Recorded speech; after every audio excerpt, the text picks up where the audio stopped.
everybody. I'm Bill Swinford. And I'm Monica Daniels. And that's Tom Mann. I'm back here. Hey, Tom. And you're watching Squared Up, the Yes. Swinford Media Group's weekly podcast, as we are telling you about all the stuff going on, both around the square in Marion and around Southern Illinois. Yeah. Including Heron. You've had a day. I did. So we had our February luncheon today for the chamber, and Tom Mann was a visitor today, and now is a part of the chamber, and he got to stand up and introduce himself at the chamber. Byram Fager was our presenter from Southern Illinois Community Foundation, and farmers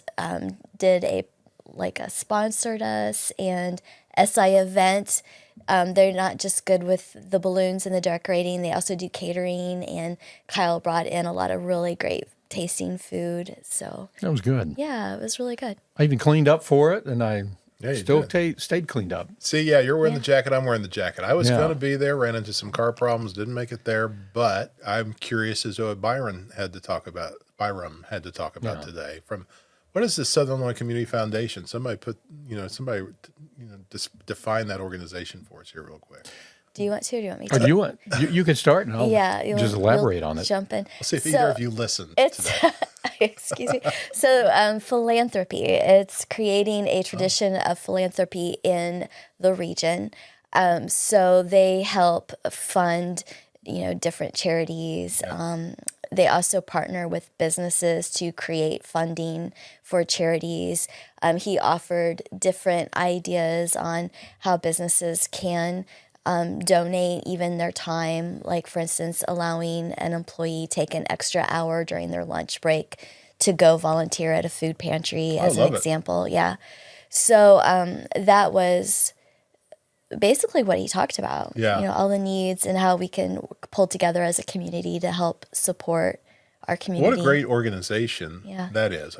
My only experience with them really was through the Marion United telethon we had during the COVID shutdown, when businesses were struggling, and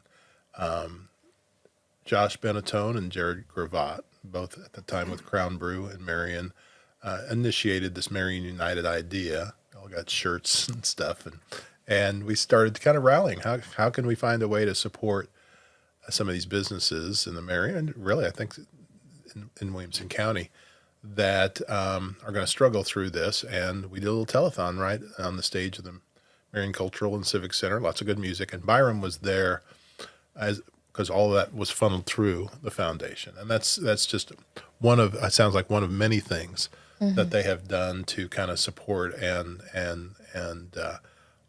not only help businesses, but involve businesses in helping others, right? Yeah, and the other thing, they provide a lot of services to other foundations and other nonprofits in the area, and they provide, I guess, the kind of that technical advice and some other things about it. Right, And yeah. not only the funding, but there's so many things they do. It's kind of like a good pot that helps everybody in the community. Talking about pantries, he was talking about the many things. And I believe Byram's a banker, and I think so he brings in that expertise into the equation. I think he's done about everything. It is when a he went good through resource. that list, it was like a long list. Yeah, it's a good resource to have. Yeah. I think you're right. He's associated with one of the banks I know, but I'm not sure. I need to get to know him better. I wish I could have heard him today. Maybe we'll have him on sometime. Great thing to do. Yeah, I even have I'm so excited. I even took a little shot here of his part of his presentation. I was good. So impressed with that. So good. Yeah, and so at the Heron Chamber, you all are putting on some great monthly luncheons with good information, good presentations. Well done. Thank you. Sorry I couldn't make it. It was and a if good I event. made people confused, I got there because of Monica. Yeah. So she roped me in, Yeah. and I'm there. Yeah. She's good at that. We're better now because of it. Yes. Yeah, Yes. yeah, It we made all need the you. difference. She did the same thing to me, Tom. I think you roped me in initially. All right, we won't get into that. But we will talk about Valentine's Day since you brought it up.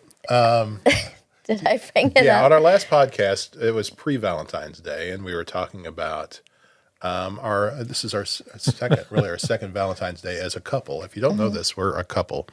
And we've been together now for 2 Valentine's Days. And last year, Valentine's Day, I gave you a box of chocolate, Yeah. candies, and you kind of threw it in the closet and forgot about it. And I found it months later. We talked about that. We won't bring that up again. No reason to rehash that. No. Right? That's ancient history. I can forgive that. This year, we had a nice evening out at the Turn, didn't we? We did. That was lovely. It was so sweet. Bought a beautiful Valentine's Day dinner there at the Turn for us to share. Yeah. And they always do such a nice job.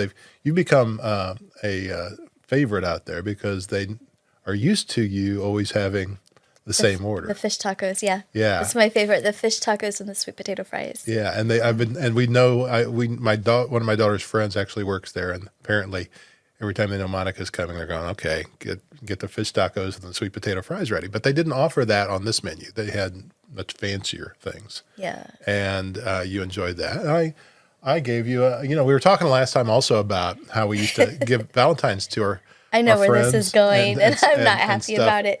as kids. And I was like, I should make sure Monica doesn't get through Valentine's Day without having a Valentine, a card that she can not only receive, but maybe she'll even weep when she reads it, and then she'll treasure it. She'll immediately hold it to her heart And not put it in the closet. Never let Never it put it let in it the go. closet. Yeah. And not put it in the closet. Yeah. So what happened to that Valentine, by the way?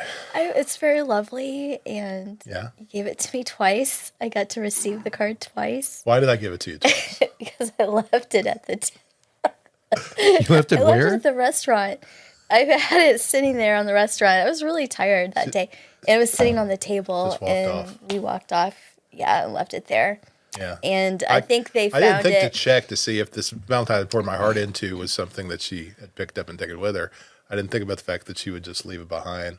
Like, I think it was right next to your dirty napkin, actually, when I think I about think it. it was camouflage. It was the same color as the napkin in camouflage. Bill, next time get her a corsage and put that around her wrist Something and right. attach it Something I to can it, attach to her. or That's a little probably- chain around her neck. And I had my small purse, so it wasn't big enough to slip into my No, purse. that's true. If a good Or a boyfriend would have pocket. given you a new necklace and put it around your Neck and hang that or card down some other there. piece of jewelry to attach to you somewhere You're else. a great boyfriend. It was a beautiful card. It was a beautiful card. My phone And you goes had to experience it twice. See, I think that's great. Yeah, so I wonder how many people read the card from Well, okay, so Sophia, my daughter, texts us maybe 30 minutes later and says, "Hey, Kayla, her friend, who's actually the daughter of Chris Banks, the chef at the Yeah. Turn. Kayla says that Monica left her Valentine's there." I said, "Yeah, we'd already figured it out by that point." Yeah, she did. Well, Kayla's going to bring it to me at school. All right.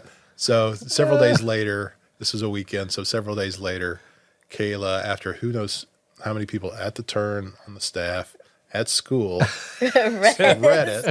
read these heartfelt things that I poured out to you. Yeah, It ended up back in your hands. It did. And where is it now? I'd like to it's know in my exactly. bedroom under my pillow where I can hold it at night. Oh, See? really? Yeah. Yeah, Okay. We'll have to take your word for it on that. But- yeah.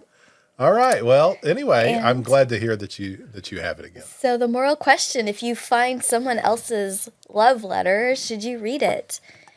More specifically, I guess depends on if it's your kids. specifically, if you find your son's Yes. a love letter from your son's girlfriend to your Yes. son, should you Should you read it? should Absolutely you not. read it? Absolutely not. You should never invade your son's privacy like that. You shouldn't read your kid's diary. You shouldn't do any of those things. That's what a dad says. But I think everybody does it. And Yeah. you saying that happened at your house? Yeah, it was a 4-page letter. It was very sweet. Wow. 4 pages from your son's girlfriend to him? Yeah. Oh, It was good. I'm glad I did. I'm glad I read it. She was, Well, so you must feel good about she their is- relationship and She her. is loving him so well. I'm Okay. so proud of how Okay. she loves him and how he loves her. And Well, that's nice to hear. they're, teenagers, 17, 18, but their maturity and how they treat each other Right. is very admirable Well, that's good to know. and beyond their years, really. I can remember a couple times, though, my mom encountered either the girl I asked out or read something from us. And I can remember she looked at me one time and she goes, I don't think she's good for you. Rare my mom would ever say something like that. Said, I'm very concerned about her. Yeah. And Turns out she'd read something. yeah, Oh, Yeah. but she was right. Yeah. So, my mom got me out of a lot of trouble with So that. you're recommending the parents do this? Snoop around, find anything you can get your hand I on. don't have a problem with it. That sounds kind of funny, but I'm kind of like, Well, of course no, not. it's like if it's innocent stuff, but I mean, Of course, nowadays there's no diaries. There's phones, and Phone? a parent often their first step in holding down any kind of punishment on a teenager is give me your phone, okay? And then I've had the experience as a parent of seeing kids scrambling deleting to that delete stuff. things before they hand off the phone. And then that, of course, you're suspicious of everything at that point. It's a scary thing for these kids, but that's that's a little time bomb. Well, walking that balance of protecting your kids and also respecting privacy and I think there's a healthy way to do it, and exactly. because it's I think the hard part, if your kids are involved in something that they shouldn't be, that's really tough. Sometimes it's just kind of innocent stuff. It's like, oh, that's so cute, that's great, I love that, I really like her. Yeah. She's good. Yeah. Well, Hey, and, that she got bonus. I think she got brownie points. So and if you read a 4-page letter that your son's girlfriend's written to him, and you are moved and touched and feel good about it, then that's beautiful. That's a beautiful thing to know. did she place it somewhere so that you would find it? No, he did. left it. He just left kind of just left it laying around. What do you Yeah. know? Her son just kind of gets a Valentine and just leaves it laying around. Maybe and forgets he all wanted about mom it. to see it, or or just like a typical guy like me would forget about it, He's, Our typical. or he may be related to Monica. Yeah, and he just left that's it there. exactly what I'm saying. This runs in the family. Has he picked it up since? Has he gotten his hands back on it? oh, I think he left it right where Okay. it is. Well, Monica so could frame it for him. That's what That's she right. should do. frame it and hang it on the wall. There and you he could be go. like, Great girl. Good job, son. Well, yeah, no, and I obviously know your son. I know both your sons, and they're great guys. And this particular girlfriend you're talking about is very sweet. oh, she's sweet. That's lovely. So yeah, that's the question. Moral dilemma: did she do the right thing? Did she not do the right thing? Put me on the judgment seat. And really, it's not about what would you do. It's like, what did she do right or wrong? We always need to keep track of that. We're keeping score on this stuff. No, don't forget the first part of this story too, right? Should she not treasure a Valentine from her boyfriend, and should she be reading her son's love letters? Okay, so give us your opinions on both of those things. Wow. It's a little harsh, but And me, remember, I'm the one, I don't read my kids' mail or love letters, Yeah. and I don't discard my Yeah. loved ones' gifts. Okay? Uh-huh. All right, thanks. Hey, let's move on to something interesting. Monica, did you get thrown under the table or under the bus? Where did that go there? Listen, I'm just is wondering how- if I should take this another level or No, let it go. I just think you were being a good mom and just a typical mom. yeah. Yeah. like Taylor Swift writes songs after every bad relationship experience that she has. And she was asked once, should you be doing that? And then she said, well, they know what business I'm in. Should they be treating me that way? So draw your parallels to this story. There you go. And understand why we talk about these things on the podcast. She signed up for this, right? And now we're going to call her out. Oh, boy. Okay. No, that didn't really bother me, though. You could tell. I'm gonna try to get over it. So I can't let these things bother me. we have other things to talk about. Oh yeah, like what? What you got? A hair night. Yeah. Itchy Jones Oh yeah. Okay. So passed yeah, away. yeah, we do. Need to talk about We need to talk about Itchy Jones. it. Itchy Jones. It's a name I've known my whole life. I haven't known Itchy my whole life because I didn't run in the same circles as growing up in Heron. But I'd always seen Itchy's, he has a retired jersey. He's a great basketball player at Heron High School back in the 50s, and he has a retired jersey there. So I knew him from that. I knew him because SIU's baseball coach was Itchy Jones, and he was highly successful. Took his team to College World Series, and won a lot of conference regional, all of those things through the years. Ended up going to U of I. And I kind of knew his kids. He had a couple kids in high school when I was in high school. But unfortunately, I never really, outside of an interview or two, got to know Itchy personally. But I did get a chance to talk to one of my classmates, Carrie Blaylock. Carrie Blaylock is a coach, also had been a coach at SIU and retired.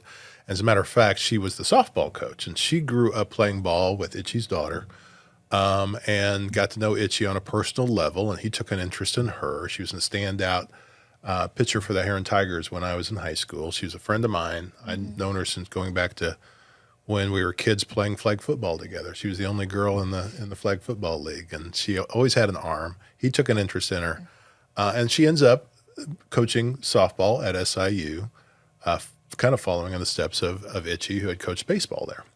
And Itchy was there long enough and was so successful that Itchy was actually the career record holder of the most wins of any coach of any kind at SIU. Wow. Between all sports, Itchy had won more games as an SIU coach than any other SIU coach in history.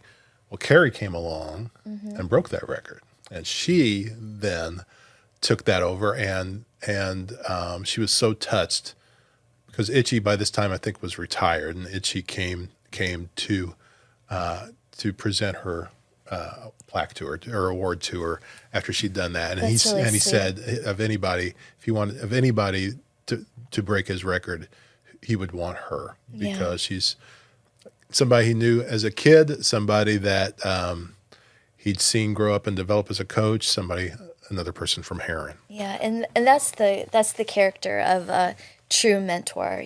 Someone, they want the people that they invest in to go beyond where they've even been. Right. And that's just a tribute to his character and what it means to put yourself into someone and pour yourself into someone. Yeah. That's great. He told some great stories. If you haven't seen it on our same YouTube channel that this is on, Swinford Media Group YouTube channel, you can find Turning Back Time about Itchy Jones. And he tells some great stories about his childhood. Again, great basketball player, actually played basketball and baseball at SIU before he came back later to coach. One of his first coaching jobs was coaching football in high school, and yet he'd never played football. And his wife, who was a cheerleader in high school, knew more about the sport than he did, and yet he got hired to coach this sport. Wow. And even there, he was able to not humiliate himself as a coach, and then he also got an opportunity as a basketball coach and as a baseball coach, and eventually got in the college ranks and came back to SIU. So many great things to be said about him. Passed away after he had a tough last couple of years medically, 87 years old. And so a ripe old age for Itchy. And our hearts go out to his family, his wife Sue, his daughter Susan, his son Mike, and all of their family and loved ones. We are grateful for how Itchy has represented Williamson County and especially Heron through the years. How did he get the name? Okay, so I don't know that. That's a neat story. I don't know that. It's a neat, simple little story. When he was a kid, he broke his leg, and he had one of those old-fashioned casts on it, and he was always itchy, and he started using a fly swatter handle all the time, and he just complained about it constantly, and his friends started calling him Itchy. He's probably like 10 years old or something. That stuck.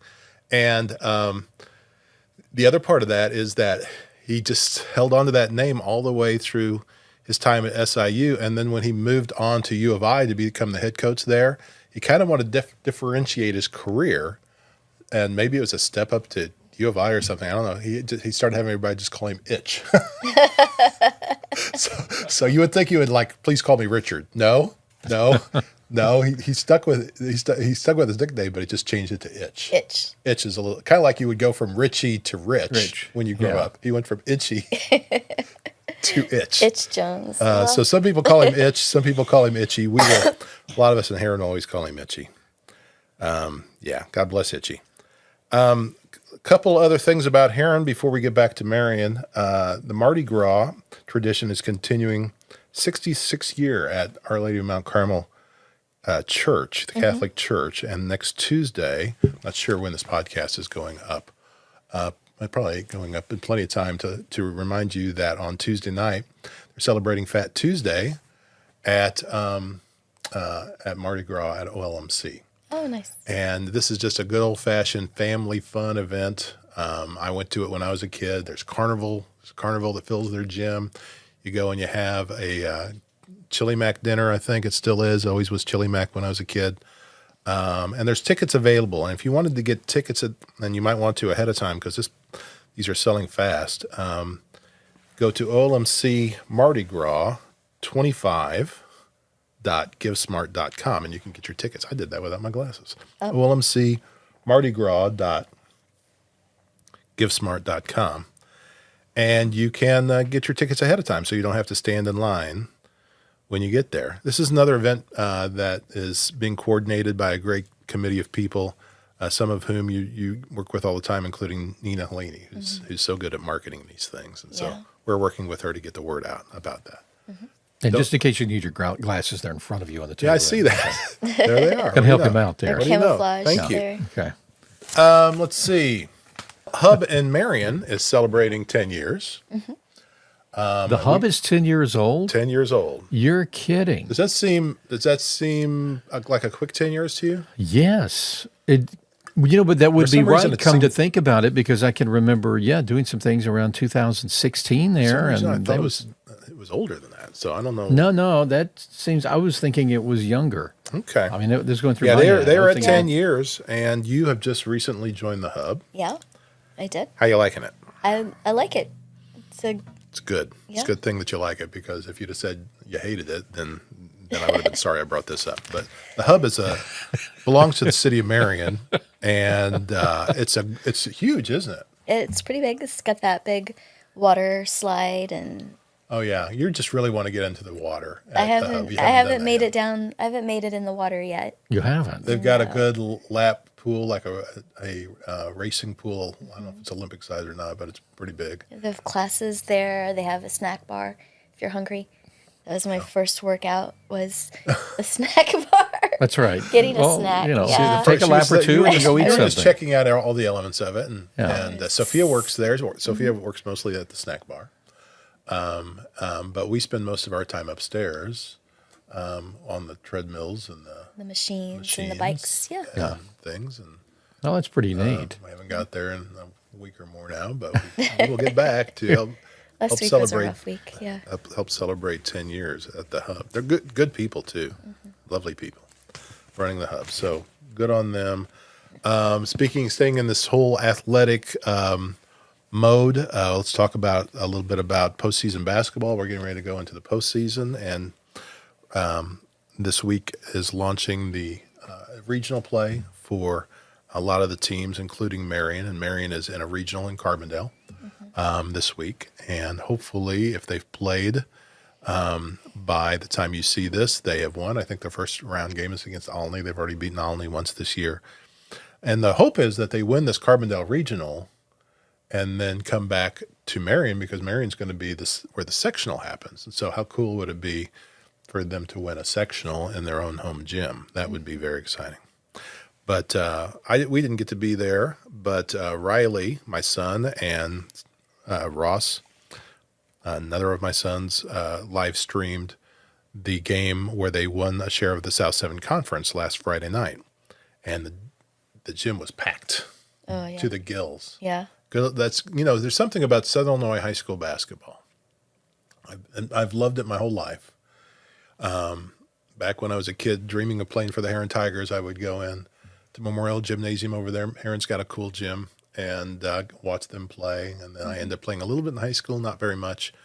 But I've always loved high school basketball. Always loved it. Always loved I don't think you've had the Wildcat Cuss Wilson gym experience yet, but we'll get you the game. Maybe the sectional if it works out that way. We want to give a shout out to, staying in this athletic mode, want to give a shout out to our friend, Cowboy Denny Chapman, who is the Oasis Development's resident cowboy. And we got to know him a little bit through some live streaming we were doing with the Oasis team over Christmas, the month of Christmas. And what a great guy. And he's been sharing some of our podcast out, and we appreciate that. And our last podcast about all of the development happening at the mall and right near the mall was a big hit, and we thought we'd talk a little bit more about it. Cowboy Denny has been kind of the on-field announcer and marketing coordinator out at Mountain Dew Park, where the Thrillville Thrillbillies play, the minor league stadium, also part of the Oasis Development. And but he will also have a presence over at the new sports tourism piece, which is all the ball fields they're building out close to the pavilion and back behind the mall and back behind Walmart and back behind where they're building the new recreation facility that's going to have all the pickleball and golf, indoor golf and things. So that's going to be an important piece of it. And I haven't been by there lately. Have you guys seen? Is it growing up? It should be coming along. Yeah, I was noticing in the I guess is it the baseball fields or the softball fields or behind? I know some of the lamps. Soccer, baseball, softball, and soccer is what they're putting. Yeah, out I saw there. the lamp posts and things coming, the lights coming up. So that's been getting worked on for a while. Some of the stuff in the Oasis Development, which is tied to the Star Bonds that we talked about, that's just now really kicking into high gear. But those sports tourism fields, and they are also putting an indoor facility out there so they can have indoor sports, and even a campground out there, because a lot of these families like to travel to these weekend tournaments in RVs and travel that way. So it's really going to be quite something. But it's coming along really nicely. Yeah, I'm looking forward to getting on that little golf course and playing the pickleball. And so the idea is to have all that built up here within the next 2 years, so that when these families come to town, they got some really fun stuff to do. And then all of a sudden Marion's going to become one of their favorite destinations to go to. And because what happens in this world is that once you kind of get a team, say it's a travel baseball team, once you kind of get them used to coming to your town for tournaments, then they're always going to be looking to come back. And they're going to look not just even once a summer, but twice a summer, or 3 times a year. And typically these events are put on by folks that are in sports marketing and creating their own events. And once you get a team that is interested in that, then they're going to be watching for what tournaments they can put their teams into. And if Marion is a favorite destination, they'll be coming back time and time again. So that's very good for these folks that are organizing these tournaments, and it's also very good for Marion, because they'll just spread the gospel of Marion and everything that can be found get there. So it adds a little urgency now to this growth of this development, because I don't know if we'll have any games happening out there this summer, because I'm not sure they're quite going to be there yet, but certainly within a year there's going to be a lot of tourism happening, and hopefully some of these pieces will be ready to go. I mean, we've already got some pieces that we didn't have, right? Some cool restaurants and Mountain Dew Park is a fun place to visit, and Cocopelli, and sure is. So just watch for that to grow. Just understand that all you got to kind of do is circle around out there by the mall and take all those side streets, and you'll see so many things already happening, and then other things that are just all of a sudden going to start. So we've just to rehash. Yep. We're all questioning Monica's actions and whether she should be taking them. Okay, so be sure and let us know how you feel about that. We've been celebrating Monica's work with the Heron Chamber and the Heron Chamber and the work that they're doing over there. We're celebrating that Tom's now part of the Heron Chamber. Yeah. We're celebrating the Mardi Gras coming up, and looking forward to that. We are sending out our condolences to the family of Itchy Jones, and we're also celebrating 10 years Yeah, and Monica had a birthday too, so That's right. yeah. Monica did have a Yeah, she birthday. had a birthday. So, what about the boyfriend who forgets to tell you happy birthday? Oh, did that happen? I don't think so. Oh, you mean like on this podcast? Yeah. Happy birthday, now. Monica. That was a couple days ago. But happy birthday, Monica. It's like yesterday. Was it? That was not like, oh, it was like yesterday. Yeah. Well, a couple days ago by the time you see this. But yeah, happy birthday, Monica. Thank you. Monica. Yeah. You know what? I was sitting here thinking, Monica shouldn't feel bad. I remember my wife, when we go out to eat a lot, we have this thing that happens every time. She never eats all of her food. Unlike me, I just wolf it down. Yeah. And she always brings about half of it back. Yeah. Sounds like And me. kind of bird-like. Yeah. And then she'll get a little to-go thing, and she'll work on that, get that all done. And then when we get up to leave, she always forgets it. and unless I grab it, I'm now Yeah. used to, I'll grab the thing, and as Yeah. we're walking out, I said, "Did you need this?" She said, "Oh yeah." So that's a usual thing. So it's So It Monica happens. always gets a to-go container. Yeah. But unlike Valentine's for her boyfriend, she never forgets them. well, She hey, always, she's got her priorities. you got, yeah, that's true. always gets them Somebody wrong. else can always bring the other one back to you. So you But I think will of it say that this: way. she will sometimes share her leftovers with me. Yeah, that's what happens that's with very me. I'm sweet. very thankful. That's very sweet. For leftovers. So I'm always picking up the leftovers. So that's the important part. Oh, yeah. You know, I kind of want to keep this podcast going because I have a feeling as soon as I sign off, I'm going to get a talking to. But maybe I can just slip out quietly. You know, you should. We've talked about having a live audience for this, and because a lot of the conversations happen before and afterwards, and inevitably these two will hit on something. And And Bill says, "Why don't we talk about that?" Monica's like, "No, let's not talk about that. or why did you talk about that? Yeah, let's not talk about that." But so I don't think I'm gonna get out of this very easily. But Hey, at how least about we're not this? singing. That's all I got to say. No, yeah, you're right. You're right. People are appreciative of that. Hey, thanks for tuning in and sitting through this with us. We enjoy our time with you and sometimes with each other, and we also love everything that is happening around the square. And oh yeah, one more thing. Let me go ahead and drop this. Speaking of the square, there's a new business coming to the square that is actually in collaboration with my business. Our friends at Growing Media are moving into our building, and we're going to be doing a lot of work with them. And that includes Angie Wyatt. Oh, A lot of yeah. you will remember Yeah. Angie Wyatt from WSIL. Tom and I both worked with her back in the day. And Lucas Winkler, who's a terrific guy, and several other people.